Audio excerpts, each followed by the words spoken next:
And now to the rest of the stories. The Authority of Heads of State and Government of the Economic Community of West African States says the proposal by the transition government in Mali to hang longer onto power is unacceptable.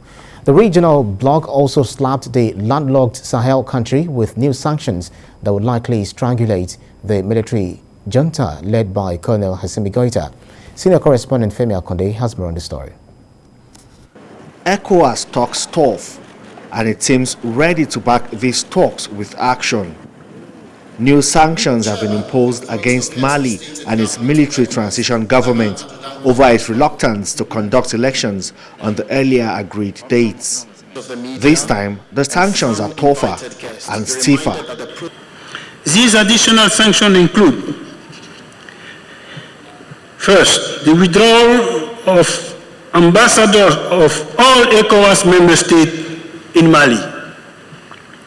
Second, closure of land and air border between ECOWAS member countries and Mali.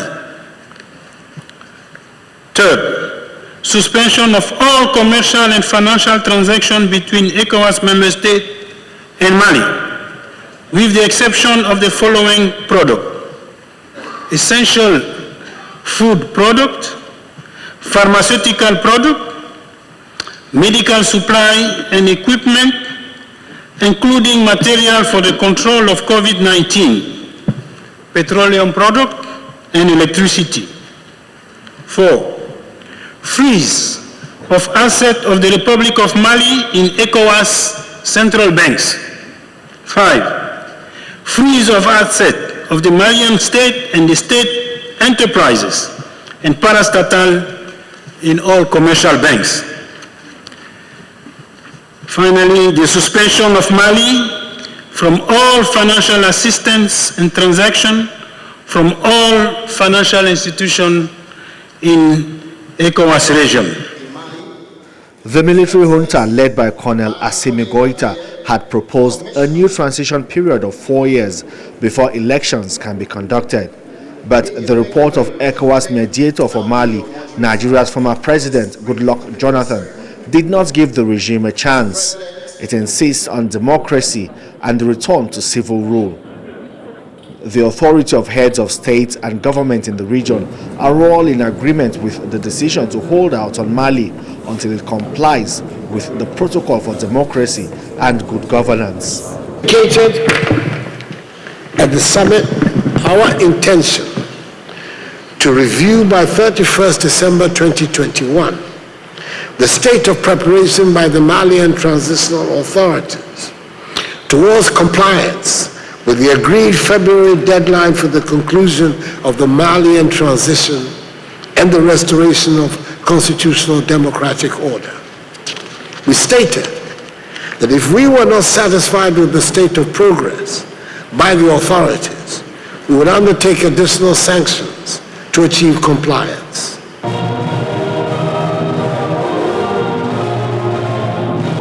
Tough times lie ahead for the military transition in Mali, and even tougher times for citizens of the Sahel country. However, ECOWAS has not shut the door of dialogue against Mali and still hopes a political solution is possible. But a prolonged transition period is outrightly unacceptable. Femi Akande, TVC News, Accra, Ghana. In the meantime, barely a few hours after ECOWAS placed a sanction on Mali, the country's military junta, led by Colonel Assimi Goïta, has strongly condemned ECOWAS' decision and also described it as illegal. The military government also disclosed that it has closed its land borders with the neighboring countries that are ECOWAS members. Military spokesman Colonel Abdullahi Maiga said in a televised statement on Monday that Mali had also recalled all its ambassadors to ECOWAS member countries. On Sunday, ECOWAS and the West African Economic and Monetary Union imposed a series of economic and diplomatic sanctions in response to Malian military leaders and the desire to push back elections until 2025. The Authority of Heads of State and Government also said the proposal by the military junta to hang on to power was totally unacceptable, but a statement from the military government in Bamako accused the 15-member regional bloc of being exploited by extra-regional powers with ulterior motives. Now let's talk this through with our correspondent Femi Akande, who has been monitoring the events in the Sahel. Is joining me from Ghana. Femi, thank you so much for joining us. How would you describe the tone of conversation among the ECOWAS leaders when rolling out these sanctions on Mali? Sorry, Ibrahim, I didn't get your question. Could you please repeat? How would you describe the tone of conversation among the ECOWAS leaders when they were imposing, rolling out the new sanctions imposed on Mali? Well, the heads of government of the... Okay, Ibrahim, I said the authorities of states and government of ECOWAS are resolute, and this time together they are standing against military takeover, coup d'etats within the region, the West African region. This is the first time that they will come out very strong with this kind of sanctions against a member country that has just witnessed a military takeover. Their sanctions will force the military government in Mali to return to civil rule. They had an agreement with the military junta led by Colonel Assimi Goïta, but along reneged, a new proposal to ECOWAS asking a period to last for 4 years now, but ECOWAS is insisting that democracy must be upheld in Ghana, and the ECOWAS protocol of good governance and democracy.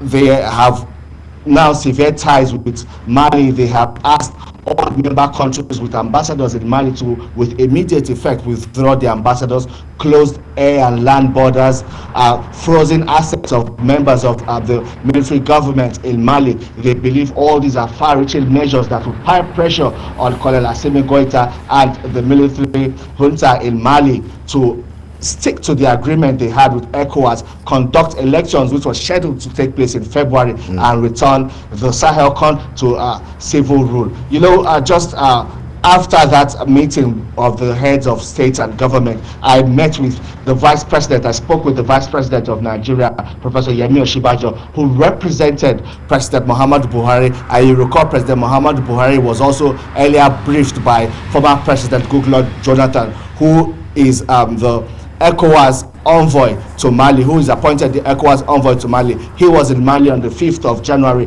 to meet with the military regime there, briefed President Muhammadu Buhari, and President Muhammadu Buhari then sent the vice president to represent him at the ECOWAS meeting. I spoke with Vice President Yemi Osinbajo. Here's what he had to say.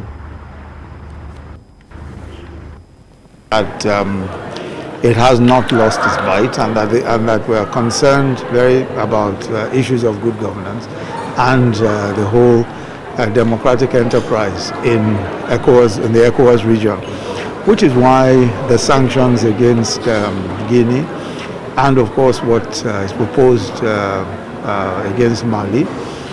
So I think that what is being done is what is unprecedented. In the years gone by, the Africa Union, or then known as Organization of African Unity, and ECOWAS, never came down heavily on coups d'etat. But it's evident now that there is very strong resolve that ECOWAS and indeed the AU, and in fact the international community, would not accept unconstitutional takeovers of government in the forms of coups d'etat and other such unconstitutional means of taking over government. So it's very evident that there is very strong resolve, which is why we're here today. Is it enough to force Mali to return to civil rule? Well, we expect that it would. We expect that it would, and we expect that, you know, the actions that will be taken would point the junta in Mali in the right direction. We expect that it would. All right. Thank you, Excellent.